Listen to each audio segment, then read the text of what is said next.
O assunto dessa noite é a respeito do arrependimento. O que vem a ser o arrependimento e quais os benefícios que esse sentimento nos traz. Nós vamos recorrer ao Livro dos Espíritos, exatamente no assunto explanação e arrependimento. Expiação e arrependimento. Nós vamos falar mais sobre o arrependimento, da questão 990 até a 995, né? Então vamos lá. Na questão 990, Allan Kardec pergunta aos espíritos assim: o arrependimento tem lugar no estado corporal ou no estado espiritual? Então ele está perguntando se o arrependimento acontece enquanto nós estamos no corpo físico ou só quando nós estamos fora do corpo físico, no estado espiritual. Ele diz assim: nos dois. No estado espiritual, ele pode ter lugar também no estado corporal, quando compreendeis bem a diferença do bem e do mal. Então, quando nós compreendemos a diferença do bem e do mal, tanto faz nós estamos no corpo físico ou não, nós somos espíritos, que já têm um grau de compreensão. Então, o arrependimento acontece no corpo, enquanto estamos no corpo, e também fora do corpo. 991. Qual é a consequência do arrependimento no estado espiritual? Então, se nós deixamos para arrepender das nossas faltas, das nossas imperfeições, dos males que nós cometemos, só quando nós sairmos do corpo físico, qual que é a consequência disso?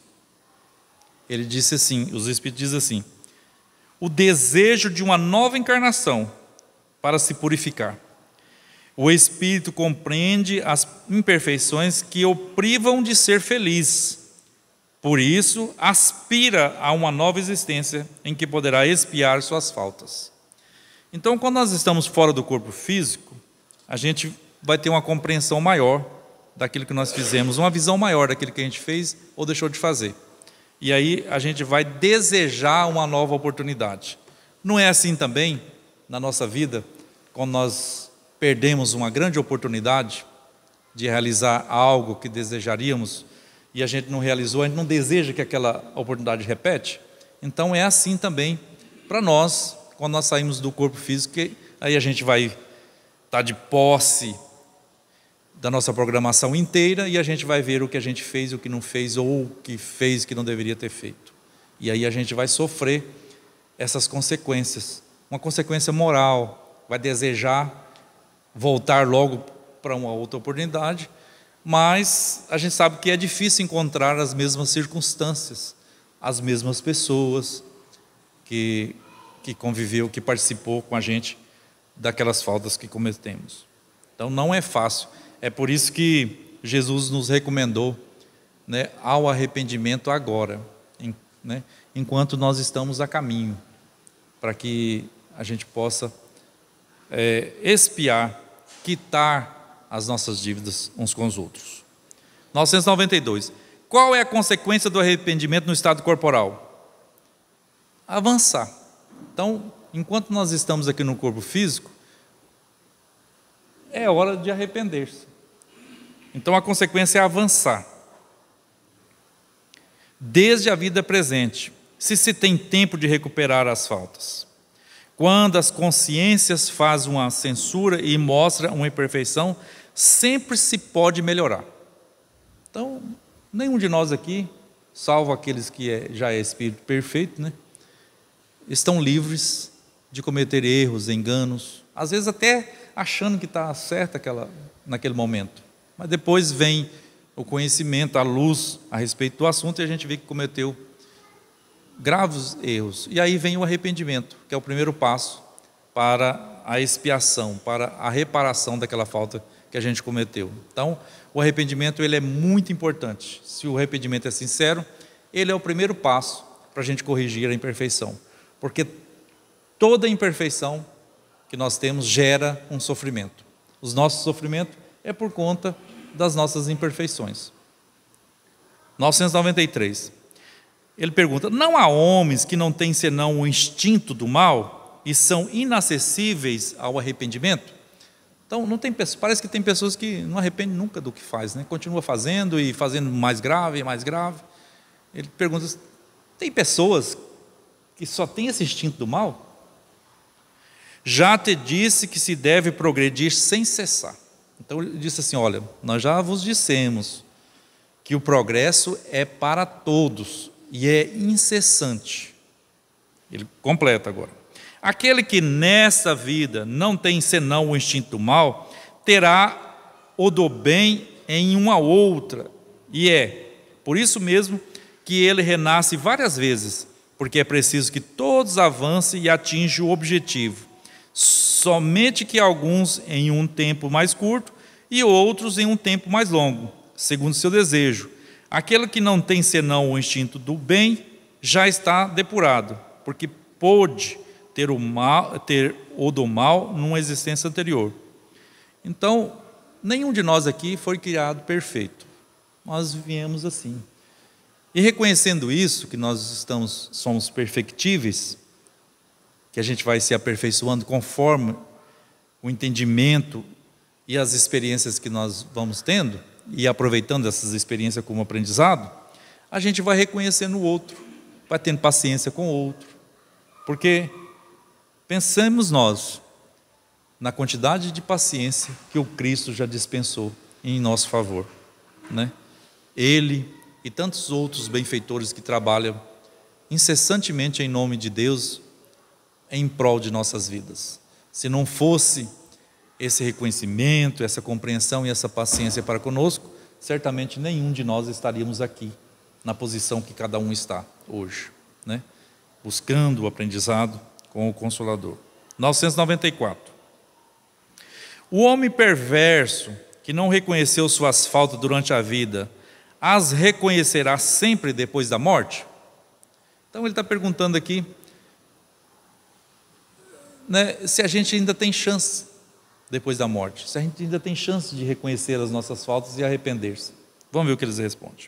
Sim, eles a reconhecerá sempre, e então sofre mais, porque sente todo o mal que fez, ou do mal, ou do qual foi a causa voluntária. Entretanto, o arrependimento não é sempre imediato. Há espíritos que se obstinam no mau caminho, malgrado o seu sofrimento. Mesmo sofrendo, eles continuam no mal. Mais cedo ou mais tarde, eles reconhecerão o falso caminho no qual estão empenhados, e o arrependimento virá. É para esclarecê-los que trabalham os bons espíritos, e que vós mesmos podeis também trabalhar, né? Então, a gente já viu que esse negócio de morte não nos beneficia, mas também não nos prejudica. Nós somos o que somos. Só estamos num corpo físico, preso a um corpo físico. Nós continuamos nós mesmos. Esse, né, que está vos falando, sou o eu verdadeiro, né? Posso sair desse corpo, amanhã tomar um outro corpo, e eu continuo sendo isso, trazendo toda essa bagagem de experiências adquiridas no bem e nos equívocos, nos maus, né? 995. Há espíritos que, sem serem mal, sejam indiferentes à sua sorte? Tem gente que quer saber da sua sorte agora ou depois da morte do corpo físico? Tem gente que é indiferente a isso tudo? Vamos ver aqui. Há espíritos que não se ocupam com nada útil, estão na expectativa de acontecer algum milagre, alguma coisa acontecer na vida dele e transformar, né, os seus chifres em asas.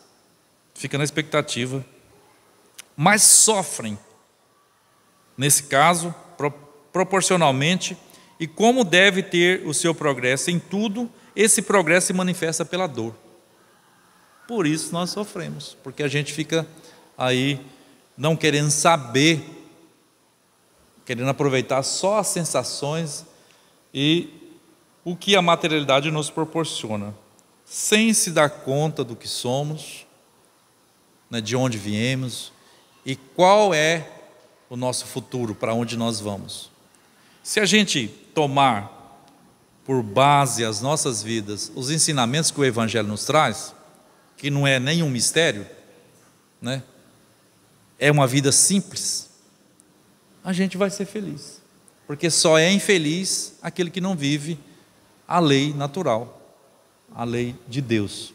Assim nos diz as questões 619, 620 até a 625, que fala sobre, né, a lei divina implantada na nossa consciência. Não tem ninguém que não sabe que tem uma picuinha para resolver, né? Que chega à noite, que lembra daquele mal que cometeu, ou daquele mal que sofreu e que não consegue superar. Todos nós temos uma picuinha, por isso que a gente não dorme direito, por isso que a gente acorda muitas vezes, né, fica ansioso, porque a gente não consegue ainda viver a simplicidade da vida, né? E para completar a respeito, aí ele desdobra aqui essa questão 995 em outras. Então, há espíritos que sem serem maus sejam indiferentes à sua sorte. Há espíritos que não se ocupam com nada útil, estão na expectativa, sofrem nesse caso proporcionalmente, e como deve ter o seu progresso em tudo, esse progresso se manifesta pela dor. Não têm eles o desejo de abreviar seus sofrimentos? Então fica naquela inatividade ali, né? Tem até um caso lá no livro Nosso Lar, de uma irmã nossa que não gostava que ela foi criada na última encarnação com aquela perspectiva religiosa de que quando morreu é descanso eterno, e ela foi acolhida na colônia Nosso Lar, e lá ela colocou em prática aquela crença que ela tinha, né, de ficar sempre ali na contemplação, na beatitude, ali sem fazer nada, tal, e sempre solicitando, né? Até André Luiz relata que ele tinha uma solicitação para fazer ao benfeitor, e ele foi colocado justamente em dupla com essa senhora, com essa nossa irmã, e ela tinha a prerrogativa de falar primeiro, de solicitar, fazer as suas solicitações. Ao ouvir as solicitações dela e as respostas que o benfeitor deu para ele, ele silenciou, não pediu mais nada, foi ao trabalho e tornou-se esse repórter do mundo espiritual, trazendo para nós grandes ensinamentos nas suas séries de livros que foram ditadas e escritas pelas mãos do nosso amigo Francisco Cândido Xavier. Então, a série de André Luiz é muito importante para nós. Então, não tem eles o desejo de abreviar seu sofrimento? Sem dúvida o tem, mas não dispõe de bastante energia para querer o que poderia aliviá-los. Quantas pessoas tendes entre vós que preferem morrer de miséria a trabalhar? Né? Então, só fica reclamando. Busca todo e quanto é tipo de auxílio, mas não quer ir para uma escola, não quer ir para um trabalho mais simples, né? Quer receber, fica só na expectativa, morre na miséria, mas não quer trabalhar de jeito nenhum. Então, nós temos muita oportunidade. Cada existência que Deus nos dá no corpo físico é um momento de abreviar os nossos sofrimentos, porque estando em contato mais direto com as vicissitudes que a materialidade nos proporciona, se a gente vencer a nós mesmos, as nossas próprias dificuldades, saindo desta oportunidade, a gente vai buscar uma nova, com novos objetivos, com novas experiências, porque é assim que é a natureza de todos nós. Porque nós possuímos as centelhas do Criador. E o Criador não para nunca de criar, de trabalhar, no universo inteiro. É o tempo todo criando, né? E a gente tem essa centelha, por isso nós somos semelhantes a Deus, ao nosso Criador. São nessas proporções. Não que Deus parece com o corpo físico nosso. Não, não é isso. Nós possuímos essas aparências que o Criador tem. né, no nosso íntimo.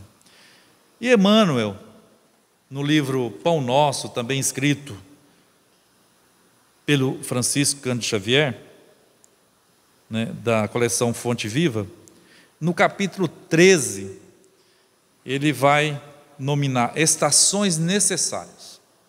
A gente vê que a natureza ela não atropela, né? Todo ano tem o tempo da primavera, do verão, inverno, outono, para nós aqui curto, mas, né, tem as estações. Ele pega um versículo de um Atos dos Apóstolos, que está escrito no capítulo 3, é o versículo 19 do capítulo 3 de Atos dos Apóstolos, que Pedro diz assim: arrependei-vos, pois, e convertei-vos, para que sejam apagados os vossos pecados, e venha assim o tempo do refrigério pela presença do Senhor. Nós não estamos falando do arrependimento através do Livro dos Espíritos, que é o arrependimento, o primeiro passo, depois vem a oportunidade da gente reparar o mal que nós fizemos, ou fazer o bem que nós deixou de fazer, que já é um mal também. Então, o benfeitor aqui, naquela época, naquela reunião dos apóstolos, ele já recomendou para que nós arrependêssemos e convertêssemos, para que sejam apagados os nossos pecados, e venha assim os tempos do refrigério pela presença do Senhor. Então, com o processo do arrependimento, da reparação dos nossos erros, a nossa consciência vai ficando menos tensa, vai alcançando o objetivo, e alcançando esse objetivo do progresso, nós estamos aproximando de Deus e nós vamos perceber Deus em nossas vidas.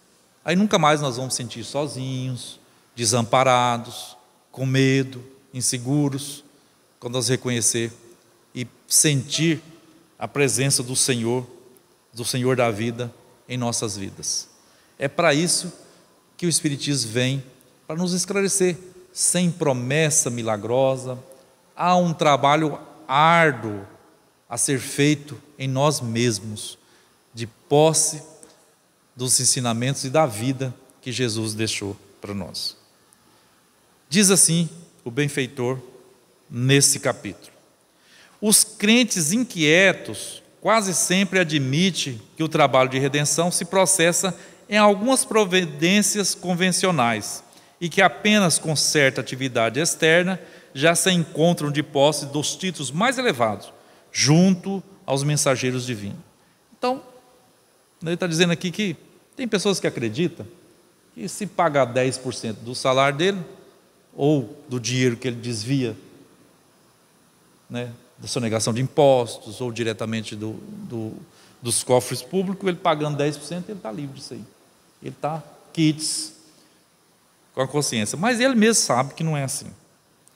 A maioria dos católicos romanos pretende a isenção das dificuldades com as cerimônias exterior. Muitos protestantes acreditam na plena identificação com o céu tão só pela enunciação de alguns hinos, enquanto enorme percentagem de espiritistas se crê na intimidade de suprema revelação apenas pelos fatos de haver frequentado algumas sessões. Nós não vamos comentar os que estão nas outras escolas religiosas, não. Mas no meio espírita, que a gente vive e que a gente sente, a gente é pego nessas circunstâncias aqui. Não, eu já sou médium, eu vou lá, dou passividade, ajudo os irmãos inferiores, diz assim, nossos irmãozinhos, né? E aí ele se sente quites, ou no direito de driblar as leis divinas, e isso não acontece. Veja só, tudo isso constitui preparação valiosa, mas não é tudo, diz o benfeitor. Isso não é tudo, já é uma preparação valiosa. Há um esforço iluminativo para o interior, sem o qual homem algum penetrará o santuário da verdade divina. O que nós precisamos é sentir o que nós estamos aprendendo com o Espiritismo. E isso nos custa algumas noites de sono, né, Sr. João? porque a gente conhece e a gente ainda não consegue vivenciar tudo aquilo. Mas nós estamos nesse trabalho incessante de iluminação do nosso interior. Não podemos desanimar. Por isso nós temos a eternidade para caminhar para perto de Deus. A palavra de Pedro, a massa popular, contém a síntese do vasto programa de transformação essencial a que cada criatura se submeterá para a felicidade da união com o Cristo. Há estações indispensáveis para a realização, porquanto ninguém atingirá de vez a eterna claridade da culminância. Então, imaginemos que todos nós vamos escalar uma montanha, né? Principalmente naquelas regiões onde as montanhas são altas, então aquele nevoeiro, aquela coisa toda, e nós estamos loucos para chegar lá em cima e lá a gente contemplar do alto a beleza distante. Lá de baixo a gente vai vendo só pedra, gelo, dificuldade, e a gente vai indo ali. Assim também é o nosso caminhar espiritual. Todas as nossas imperfeições são as pedras que dificultam o nosso caminhar. Mas são essas dificuldades que vai ser valorizada, porque se a gente pegasse um helicóptero e subisse lá em cima, não tinha atividade, né? Não tinha atividade esportista ou não tinha ganho, não tinha prêmio, não tem prêmio, não teve esforço. Antes de tudo, é imprescindível que o culpado se arrependa. Então, antes da gente reparar qualquer coisa, é preciso ter arrependimento, porque senão essa reparação não vai ter valia. Porque ali, prosseguindo ao estudo do Livro dos Espíritos, nas questões seguintes, tem uma proposta lá, tipo assim: bom, eu vou fazer tudo, vou aproveitar tudo aqui na vida, vou adquirir bens, vou usufruir, e o que sobrar depois da minha morte eu vou doar para os pobres. Né? Eles falam assim: olha, não é perdido totalmente porque alguém vai aproveitar. Mas para aquele que fez assim, não tem significado nenhum. Porque ele usufruiu tudo, ele não teve nenhum sacrifício, ele não arrependeu, né? E quer reparar, depois que ele não precisa mais daquelas coisas, ele quer doar para os outros. Então não adianta. O que precisa ser é esse arrependimento interno, né? E começar agora a fazer diferente. Então, primeiro, né, devemos arrepender, reconhecendo a extensão e o volume das próprias faltas, e que se converta, a fim de alcançar a época de refrigério pela presença do Senhor nele próprio. Aí chegado, habilitar-se-á para a construção do reino divino em si mesmo. Então, a hora que a gente estiver reabilitado com a nossa consciência, a gente vai ser feliz por mais tempo, porque todos aqui sofrem, mas todos aqui também tem momentos de felicidade. Só que a gente fica naquele desequilíbrio, lá e cá, vivendo essas duas. Nós ainda não conseguimos estabilizar. E com a reabilitação, né, e a gente quitar as nossas faltas perante o outro, principalmente com as nossas consciências, a gente vai ficar mais ali no patamar da felicidade, que é o reino de Deus. Quem aqui não está trabalhando para ser feliz sempre e deixar fazer feliz aqueles que caminham junto de si? Se realmente, aí ele vai falar com nós agora diretamente, se realmente já compreendes a missão do Evangelho, identificará a estação em que te encontras e estarás informado quanto aos serviços que deve levar a efeito para demandar a estação seguinte. Então, se a gente já sabe o que nós temos que fazer, qual é a nossa posição aqui agora, então para que a gente ficar preocupando, né, em sair do corpo, ficar com medo de ser pior ou de ser melhor? Nós vamos ser aquilo que nós somos. Essas outras estações vai chegar para nós, as estações de flores, de frutos, vai chegar para todos nós. Mas por enquanto nós estamos na estação que nós estamos. Cada um sabe na qual estação que está. Então, o arrependimento, ele é muito salutar para nós, porque ele vai ser aquele início, aquele aguilhão que vai nos chamar a atenção para o que devemos fazer, quitar com as nossas consciências todos os males que nós já cometemos, sem pressa, mas sempre constante. É esse o convite que o Evangelho nos faz essa noite, e que nós possamos aproveitar e experimentar esses aconselhamentos que os céus nos traz todos os dias. Experimentar na nossa vida. Olha, eu tenho uma falta grave com fulano ou com a instituição, então eu vou começar a reparar para ver o que eu vou sentir. Só para experimentar, para ver se é bom mesmo. A gente experimenta tantas outras coisas. Por que a gente não pode experimentar, colocar as recomendações que o Evangelho nos traz à prova, para ver se é verdade, se a gente vai ser mais feliz? Pode ser que no início, né, vai ser trabalhado contra nós o nosso mau costume, né, o ambiente que nós frequentamos, né, a bolha social e mental e psicológica que nós vivemos. E aí, a hora que há uma ruptura disso, a gente sente também, sendo puxado de volta para esses setores, mentes outras que comungavam com a nossa, nos aconselhando, nos trazendo, atraindo para aquela velha companhia. Então, é difícil, porque às vezes nós estamos tão entretidos no caminho que nós estamos tendo, que nós não prestamos atenção minuciosamente nos acontecimentos. E quando o Evangelho nos chama a atenção, que nós caímos em si, que procuremos fazer diferente, porque esse caminho que nós estávamos indo, ele vai ter que ser percorrido ao contrário, voltar para começar no caminho correto. E aí nós vamos prestar atenção nas coisas que acontecem nesse caminho de enganos que a gente percorreu até ali ou até aqui. Então, o convite é esse, não é um convite fácil, mas é bom. O Evangelho e as almas divinas nos garante: arrependei-vos para que o reino do céu se estabeleça em vossos corações. Nos sentimentos, quando nós sair do corpo, nós vamos encontrar e estar com aqueles que nos são caros, que vai nos receber, que vai nos proporcionar segurança também na nova vida, na vida que nós somos, que é a vida espiritual. Deus nos abençoe e nos ajude hoje e sempre. Que assim seja.